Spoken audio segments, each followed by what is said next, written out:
Hai, Assalamualaikum. Salam guru penggerak, tergerak, bergerak, menggerakkan. Kali ini presentasi saya akan menampilkan tugas modul 2.3 koneksi antar materi, coaching untuk supervisi akademik. Selamat menyaksikan. Perkenalkan, saya Abdurrahman, calon guru penggerak angkatan 7. Bapak Mahmud Zulkifli sebagai fasilitator dan Ibu Mintauli Banjarnahor sebagai pengajar praktik. Menjadi seorang guru bagi saya adalah belajar seumur hidup. Long life education. Hanya guru yang belajar yang siap mengajar. Keterkaitan antar materi. Semua pengetahuan terhubung ke pengetahuan lainnya. Yang menyenangkan adalah membuat koneksinya. Kutipan dari Arthur Overhead. Tujuan pembelajaran khusus. Calon guru penggerak menyimpulkan dan menjelaskan keterkaitan materi yang diperoleh dan membuat refleksi berdasarkan pemahaman yang dibangun selama modul 2 dalam berbagai media. Koneksi antar materi modul 2.3. Yang pertama adalah pemikiran reflektif terkait pengalaman belajar. Kedua, analisis untuk implementasi dalam konteks CGP. Ketiga, membuat keterhubungan. Dan yang keempat, kesimpulan dan refleksi. Pemikiran reflektif terkait pengalaman belajar. Pengalaman atau materi pembelajaran yang baru saja diperoleh. Pengertian coaching. Coaching adalah sebuah proses kolaborasi yang berfokus pada solusi, berorientasi pada hasil, dan sistematis, di mana coach memfasilitasi peningkatan atas performa kerja, pengalaman hidup, pembelajaran diri, dan pertumbuhan pribadi dari coaching. Paradigma berpikir coaching. 1. Fokus pada coaching atau rekan yang akan dikembangkan. Kedua, memiliki kesadaran diri yang kuat. Ketiga, bersikap terbuka dan memiliki rasa ingin tahu yang tinggi. Keempat, mampu melihat peluang baru dan masa depan.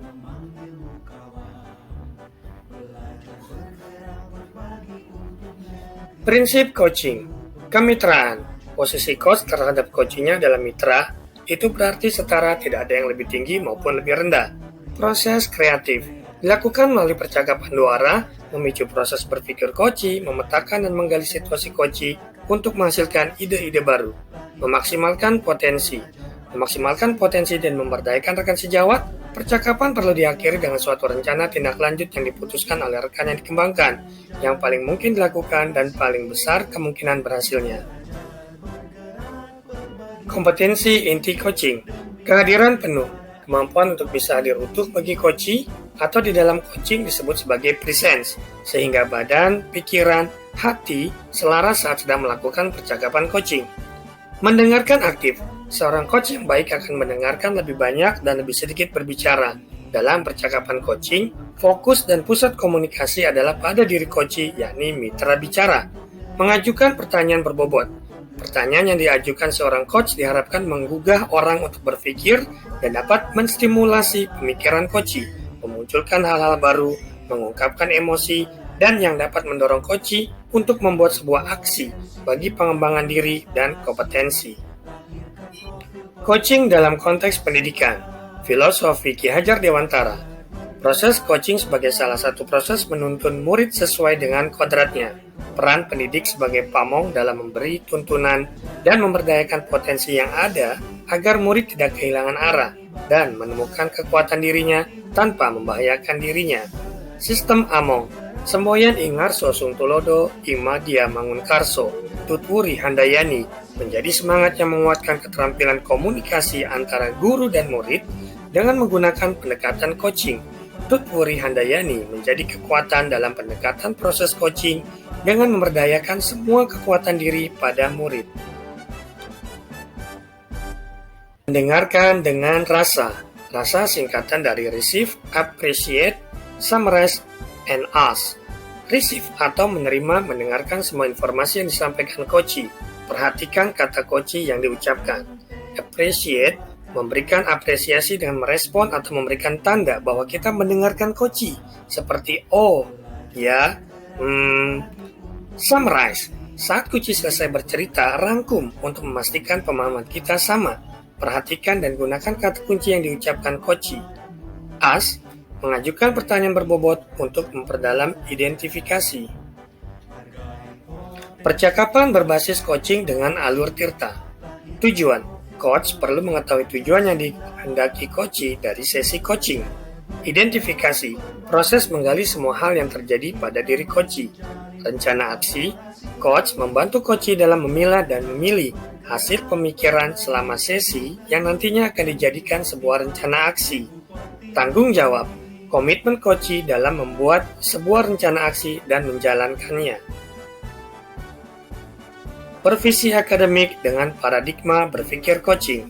Supervisi akademik dimaknai secara sadar positif sebagai kegiatan berkelanjutan yang mampu meningkatkan kompetensi guru sebagai pemimpin pembelajaran dalam mencapai tujuan pembelajaran, yakni pembelajaran yang berpihak pada murid.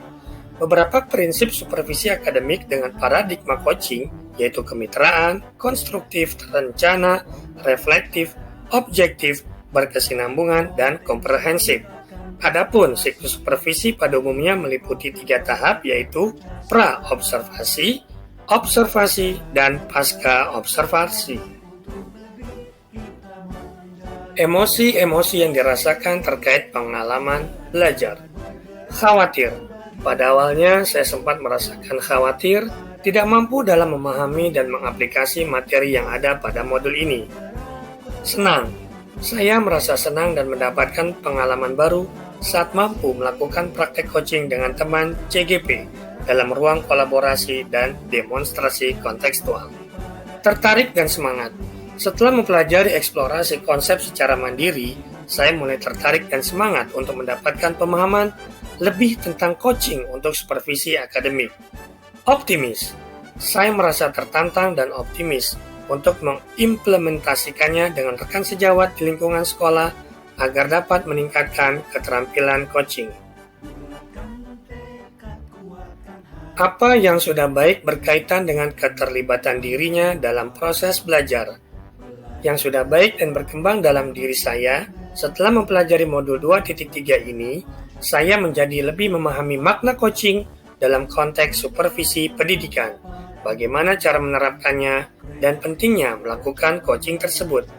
Selain itu, saya juga mampu berkolaborasi dengan rekan sesama CGP dalam praktek coaching dengan menggunakan alur tirta dan sesuai dengan prinsip coaching, baik dalam peran sebagai coach, coachee, maupun observer. Apa yang perlu diperbaiki terkait dengan keterlibatan dirinya dalam proses belajar? Yang perlu diperbaiki terkait coaching adalah dalam kompetensi mengajukan pertanyaan agar dapat menggali informasi permasalahan pada diri coachee sehingga coachee dapat menemukan solusi atas permasalahan yang dihadapi. Namun, secara keseluruhan, saya ingin meningkatkan ketiga kompetensi sebagai coach, mampu memberikan pertanyaan berbobot, hasil dari mendengarkan aktif, dan hadir secara penuh. Berkaitan terhadap kompetensi dan kematangan diri pribadi.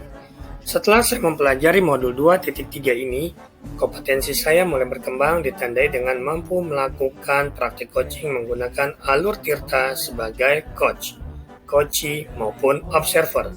Pada saat coaching, saya harus mampu mengendalikan diri dari asumsi-asumsi pribadi dan rasa emosi agar sesuai dengan prinsip coaching. Saya juga ingin mengoptimalkan kekuatan diri sebagai pendidik atau orang tua dan individu yang dapat menjadi coach bagi orang-orang sekitar agar mampu memberdayakan dan mengembangkan potensi yang ada dalam diri mereka. Analisis untuk implementasi dalam konteks calon guru penggerak. Memunculkan pertanyaan kritis yang berhubungan dengan konsep materi dan menggalinya lebih jauh. Bagaimana penerapan coaching untuk supervisi akademik? Melalui supervisi akademik, sebagai pendidik dapat memberdayakan dan mengembangkan diri dalam rangka meningkatkan kompetensi sebagai guru dan performa mengajar untuk mencapai tujuan pembelajaran. Sehingga dalam melakukan hal tersebut diperlukan penerapan coaching untuk supervisi akademik agar ada peningkatan motivasi atau komitmen diri seorang guru. Dengan meningkatnya motivasi dan komitmen diri, maka akan meningkat pula kualitas pembelajaran dan kinerja. Mengolah materi yang dipelajari dengan pemikiran pribadi sehingga tergali wawasan atau insight baru. Coaching dalam supervisi akademik dapat berpengaruh terhadap terwujudnya pemimpin pembelajaran yang berpihak pada murid. Karena untuk mewujudkan hal tersebut, seorang guru harus memiliki kompetensi untuk menjadi pemimpin pembelajaran yang mampu memahami kebutuhan belajar dan perkembangan murid secara menyeluruh. Tidak hanya aspek kognitif, melainkan juga karakter dan sosial emosional murid. Dengan demikian, tujuan coaching dalam supervisi akademik adalah untuk mengembangkan kompetensi guru sehingga dapat meningkatkan kinerja dan terwujudnya pembelajaran yang berpihak pada murid serta tercapainya tujuan pembelajaran. Menganalisis tantangan yang sesuai dengan asal CGP, baik tingkat sekolah maupun daerah. Tantangan yang dihadapi adalah menyeragamkan pemahaman tentang coaching untuk supervisi akademik kepada komunitas sekolah. Karena fakta di lapangan bahwa kegiatan supervisi diasumsikan sebagai kegiatan observasi, penilaian terhadap kinerja guru secara satu arah, di mana hasil penilaian ini dijadikan acuan utama penilaian akhir tahun sebagai salah satu tugas kepala sekolah. Seharusnya kegiatan supervisi akademik dapat dijadikan ruang untuk meningkatkan kompetensi guru. Memunculkan alternatif terhadap tantangan yang diidentifikasi. Untuk mengatasi masalah tersebut, yang bisa saya lakukan adalah menyebarkan pemahaman tentang coaching untuk supervisi akademik dan mendemonstrasikan penerapannya kepada komunitas sekolah. Memberikan contoh praktek coaching dalam supervisi akademik melalui berbagai media informasi digital yang dapat diakses oleh komunitas di sekolah. Berkomunikasi secara aktif dan intensif dengan rekan sejawat, sehingga ketika menghadapi permasalahan tidak segan untuk melakukan coaching. Meningkatkan kompetensi sebagai coach agar pada saat melakukan coaching dapat mengarahkan coachee untuk menemukan solusi atas permasalahannya. Membuat keterhubungan. Pengalaman masa lalu. Dahulu saya pernah disupervisi oleh kepala sekolah dan pengawas sekolah. Namun kegiatan supervisi tersebut hanya sebatas menilai performa dalam memberikan pembelajaran kepada murid serta kelengkapan administrasi kelas, tanpa memahami makna supervisi yang sebenarnya. Saya hanya berusaha untuk memberikan yang terbaik dan mengoptimalkan kinerja saya. Pada saat itu, yang terjadi hanya kegiatan observasi saja, tanpa ada tahapan pra-observasi dan pasca-observasi, yang pada akhirnya saya tidak mengetahui bagaimana refleksi dan umpan balik selama supervisi akademik tersebut. Penerapan di masa mendatang. Saya berharap ke depannya kegiatan supervisi menjadi salah satu bagian dalam memberdayakan dan mengembangkan kompetensi diri guru dengan menggunakan prinsip coaching, yakni kemitraan, proses kreatif, dan memaksimalkan potensi. Konsep atau praktik baik yang dilakukan dari modul lain yang telah dipelajari. Modul 2.1. Dalam pembelajaran berdiferensiasi, guru melakukan pemetaan berdasarkan minat murid, kebutuhan belajar murid, dan profil belajar murid. Pemetaan ini dilakukan agar dapat memaksimalkan potensi yang dimiliki oleh murid. Pada praktek coaching, bertujuan untuk memaksimalkan potensi yang dimiliki coachee agar dapat menemukan solusi sendiri atas permasalahan yang dihadapi. Modul 2.2, dalam pembelajaran sosial dan emosional, terdapat teknik stop dan mindfulness yang dapat dilakukan untuk membuat suasana menjadi lebih kondusif. Hal tersebut pun dapat diterapkan saat melakukan coaching agar dapat tetap fokus dan terwujudnya kehadiran penuh, sehingga dalam proses coaching, coach dapat mengajukan pertanyaan berbobot dan coachee terarah untuk menemukan solusinya atas masalahnya sendiri. dapat dari orang tua atau sumber lain di luar bahan ajar PGP. Kesadaran kepala sekolah akan kompetensi supervisi yang harus dijadikan semangat dan dukungan oleh guru-guru.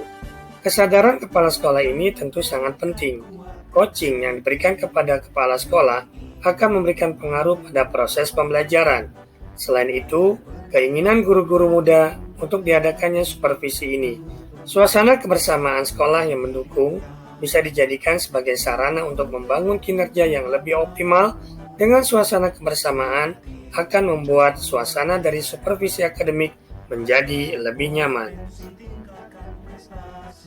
Kesimpulan dan refleksi. Koneksi antar materi. Modul 2.1 Pembelajaran berdiferensiasi.